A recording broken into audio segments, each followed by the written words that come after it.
ప్రభు నామమున అందరికీ praise the lord.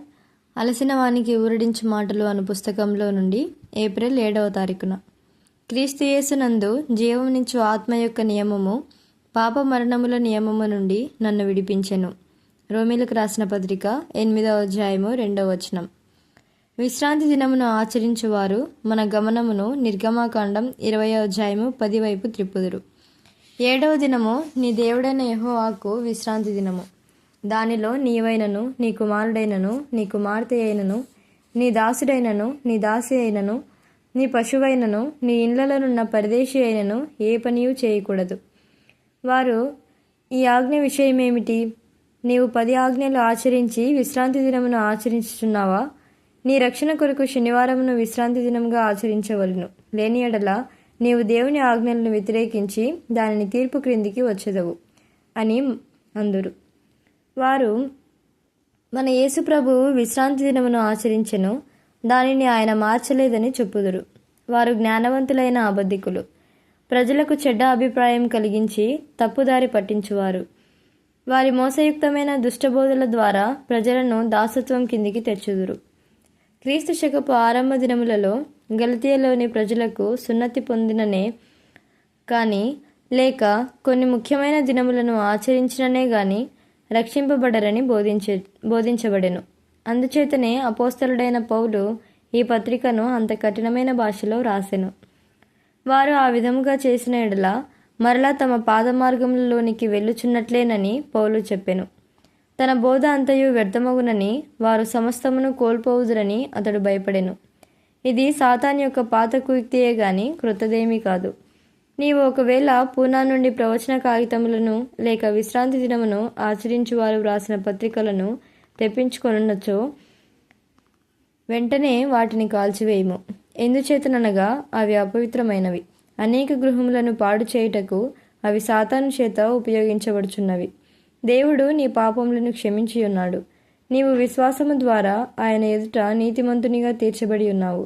ఈ సబ్బాతు దినపు వారు సబ్బాతు దినమును ఆచరించడం ద్వారా సబ్బాతును కలిగి ఉండుట ద్వారా నీవు సంపూర్ణంగా రక్షించబడదు అని చెప్పుదురు. ఈ వచనములన్నిటినీ జాగ్రత్తగా గుర్తుంచుకొనుము. దేవుడు సబ్బాతు దినమును ఏ ఉద్దేశంతో ఇచ్చెనో ఇప్పుడు ఏ విధంగా దాని నుండి విడుదల పొందుతామో చూడుము. 7వ దినము నీ దేవుడైన యెహోవాకు విశ్రాంతి దినము. దానిలో నీవు ఏ పనియూ చేయకూడదు. ఎందువలననగా నీ వలె నీ దాసుడును నీ దాసియు విశ్రమింపవలెను. నీవు ఐగుప్తు దేశమందు దాసుడవై ఉన్నప్పుడు నీ దేవుడైన యెహోవా బాహుబలం చేతను చాచిన చేతి చేతను నిన్ను అక్కడి నుండి రప్పించునని జ్ఞాపకం చేసుకొనుము. అందుచేతనే విశ్రాంతి దినము ఆచరింపవలనని నీ దేవుడైన యెహోవా నీకు ఆజ్ఞాపించెను.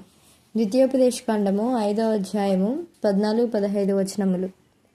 దేవుడు ఇశ్రాయేలీలతో వారు ఐగుప్తీలకు బానిసలుగా నుండి ఐగుప్తులో అన్యదేవతలను సేవించిరి గనుక దానిని వారికి జ్ఞాపకం చేయుటకే దేవుడు సబ్బాతు దినమును ఆచరించవలసిందిగా ఆజ్ఞాపించెను. ప్రతి సబ్బాతు దినమున అవిధేయత ద్వారా తాము అనుభవించిన బానిసత్వమును వారు జ్ఞాపకం చేసుకొనిరి.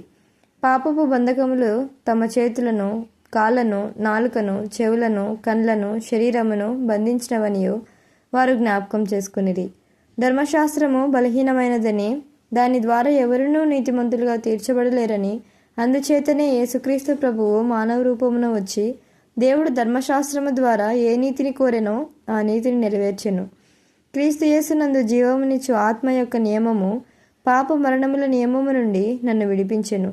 ధర్మశాస్త్రము దేనిని చేయలేకపోయెనో దానిని దేవుడు చేసెను. పాప పరిహారం నిమిత్తము దేవుడు తన సొంత కుమారుని పాప శరీరాకారంతో పంపి ఆయన శరీరమందు పాపమునకు శిక్ష విధించెను. రోమీలకు రాసిన పత్రిక 8వ అధ్యాయము 2-3 వచనములు.